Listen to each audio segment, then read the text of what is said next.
ఐదు రాష్ట్రాల ఎన్నికల సమరం ముగిసింది. ఎగ్జిట్ పోల్ అంచనాలు వెలువడ్డాయి. వెస్ట్ బెంగాల్లో మళ్లీ దీదీకే ఓటర్లు ఓటేశారు. అసోంలో కమలం వికసించనుంది.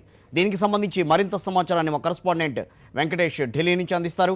వెంకటేష్, మొత్తం మీద ఎగ్జిట్ పోల్స్ అంచనాలు ఇటు వెస్ట్ బెంగాల్లో దీదీకే పట్టమని చెప్తున్నాయి, అసోంలో కమలం వికసించనుందని చెప్తున్నాయి. ఈ నేపథ్యంలో అసలు ఏ రకంగా అర్థం చేసుకోవాలి ఈ ఫలితాలను ఇప్పుడు?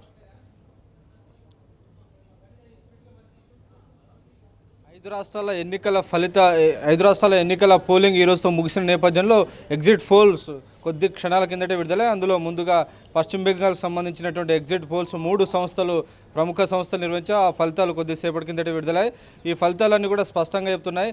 వెస్ట్ బెంగాల్లో ప్రస్తుతం ముఖ్యమంత్రిగా కొనసాగుతున్నటువంటి మమతా బెనర్జీ తిరిగి అధికార పీఠాన్ని చేజిక్కించుకోబోతున్నారు. స్పష్టమైనటువంటి majority mark Trinamool Congress party సాధించబోతుందని ఎగ్జిట్ పోల్ ఫలితాలను కూడా స్పష్టంగా చెప్తున్నాయి. మ్యాజిక్ మార్క్ 148 సీట్ల సంఖ్యను దాటి ఇంకా ముందుకెళ్ళినటువంటి ఫలితాలు మనకు కనిపిస్తున్నాయి. ఇందులో ఇండియా టుడే ఇచ్చినటువంటి ఎగ్జిట్ పోల్ ఫలితాల్లో 233 నుంచి 253 అసెంబ్లీ స్థానాలు తృణమూల్ కాంగ్రెస్ పార్టీ గెలుచుకోబోతుంది. సి ఓటరు 167 స్థానాలు గెలుచుకోబోతోంది.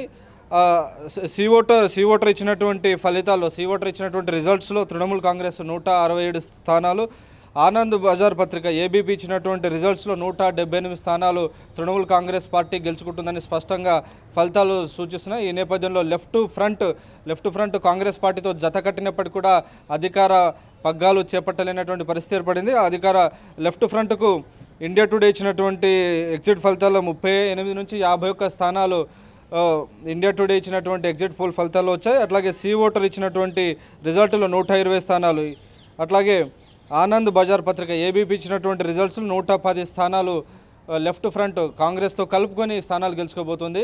సో మెజారిటీ మార్కుకు చాలా దూరంగా లెఫ్ట్ ఫ్రంట్ వెస్ట్ బెంగాల్ ఉన్నట్టు స్పష్టమవుతుంది. ఇక భారతీయ జనతా పార్టీ చాలా అప్రాధాన్యమైనటువంటి పొజిషన్లో ఉంది. చాలా నెగ్లిజబుల్ సిచ్యువేషన్లో బీజేపీ ఉన్న నేపథ్యంలో 1 నుంచి 5 స్థానాలు మొత్తాన్ని కలిపి ఒక 4-5 స్థానాల కంటే బీజేపీకి ఎగ్జిట్ పోల్ ఫలితాలు 3 సంస్థలు ఇచ్చినటువంటి ఫలితాలు బీజేపీకి పెద్దగా అక్కడ ఎటువంటి స్టేక్స్ లేవు. కాబట్టి బీజేపీ అక్కడ పెద్ద పార్టీగా మనం భావించాల్సినటువంటి అవసరం లేదు. కేవలం తృణమూల్ కాంగ్రెస్ పార్టీకి తిరిగి అధికారంలోకి వస్తుందా లేదనేటువంటి ఒక మీమాంస ఉన్నది.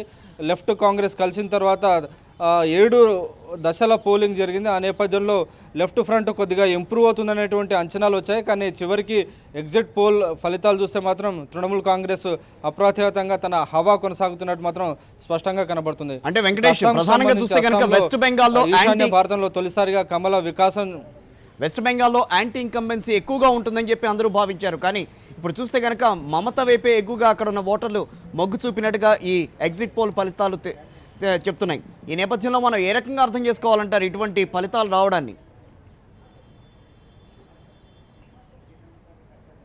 మమతా బెనర్జీ పాలనకు వెస్ట్ బెంగాల్ ప్రజలు ఓటేసినట్టుగా మనం భావించాలి. అయితే చివరి నిమిషంలో వచ్చినటువంటి కొన్ని స్టింగ్ ఆపరేషన్స్, చిట్ ఫండ్స్ కుంభకోణం కానీ ఈ కుంభకోణాలన్నీ కూడా తృణమూల్ కాంగ్రెస్ పార్టీకి కొంత శాపంగా పరిణమించినప్పటికీ వాటన్నిటిని కూడా అధిగమించగలిగింది. తృణమూల్ కాంగ్రెస్ పార్టీ అధిగమించి తన ఓటు బ్యాంకును సుస్థిరం సాధించుకోగలిగింది.